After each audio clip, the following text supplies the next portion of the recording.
You want to read with me? I would love to read with you. The sun and her flowers. ASMR video. Today we're reading The Sun and Her Flowers by Rupi Kalar.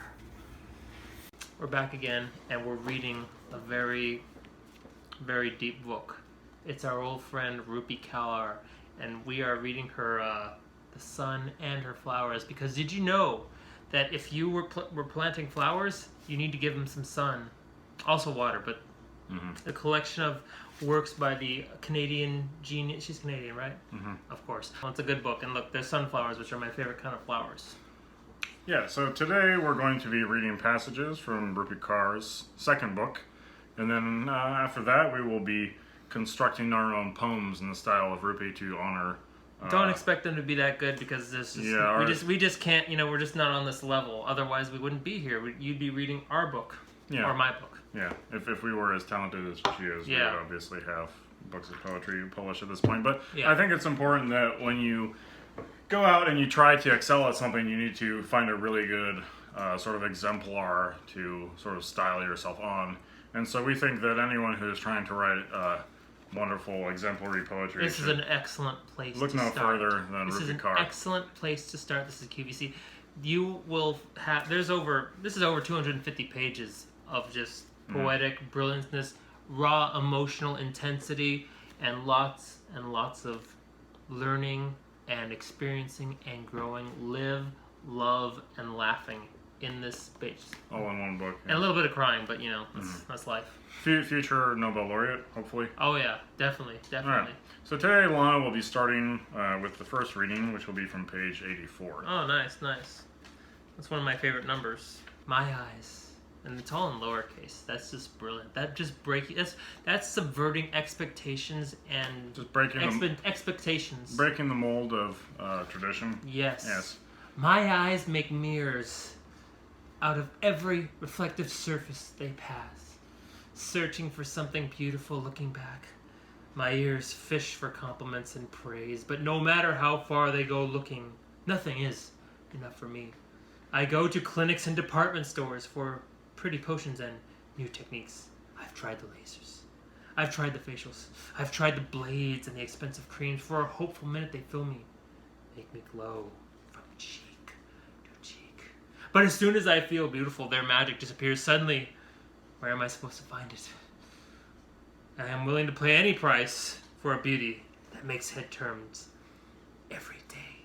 Every moment, day and night. A never-ending search.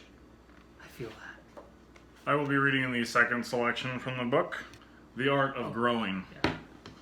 I felt beautiful until the age of 12, when my body began to ripen like new fruit, and suddenly the men looked at my newborn hips with salivating lips. The boys didn't want to play tag at recess. They wanted to touch all the new and unfamiliar parts of me, the parts I didn't know how to wear, didn't know how to carry, and tried to bury in my rib cage. Boobs, they said, and I hated that word. Hated that I was embarrassed to say it, that even though it was referring to my body, it didn't belong to me, it belonged to them. And they repeated it, like they were meditating upon it. Boobs, he said, let me see yours. There's nothing worth seeing here but guilt and shame. I try to rot into the earth below my feet, but I am still standing 1 foot across from his hooked fingers. And when he charges to feast on my half-moons, I bite into his forearm and decide, I hate this body. I must have done something terrible to deserve it. When I go home, I tell my mother, the men outside are starving. She tells me, I must not dress with my breasts hanging. Said, the boys will get hungry if they see fruit. Says I should sit with my legs crossed like a woman oughta. Or the men will get angry and fight, so I can avoid all this trouble if I just learn to act like a lady. But the problem is, that doesn't even make sense. I can't wrap my head around the fact that I have to convince half the world's population my body is not their bed. I'm busy learning the consequences of womanhood when I should be learning science and math instead. I like cartwheels and gymnastics, so I can't imagine walking around with my thighs pressed together, like they're hiding a secret.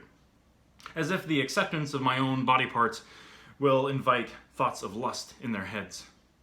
I will not subject myself to their ideology, because slut-shaming is rape culture. I am not a mannequin in the window of your favorite shop. You can't dress me up or Throw me out when I am worn. You are not a cannibal. Your actions are not my responsibility. You will control yourself.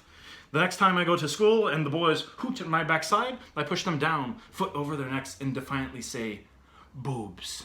And the look in their eyes is priceless. We hope that you enjoyed those readings. We'll now be reading our own poems that we've written in the style of Rupi. The first reading will be performed by Lana, who will be reading his own poem. On sprinkling embers of twilight. Childhood, adolescence, days high cry, still not alive. On the playground, the children say, on the playground, the children don't play. Ding dong, ding dong. But there are no Christmas bells. I am large. I am the largest one. Ding dong, ding dong. The ice cream truck is raptured. My insides are ruptured, for my scores are low. It looks like my summer vacation is over without a scoop for me. My poem is called A Rock in My Shoe. There is a rock in my shoe, I told my mother. Why don't you remove it, she asked. The boys on the side of the road watched me. Love is a feeling knowing you'll never have to remove a rock from your shoe, or have a shoe. Why should I be pressured to take the rock from my shoe, or love my shoes at all? I go home to sleep. Tomorrow is a different day. Thank you everyone for watching our video. Remember to go out and buy a copy of Rupi Kaur's The Sun and Her Flowers if you enjoyed this video. And don't forget to clap that like and subscribe button. Alright, until next time, we'll see you later.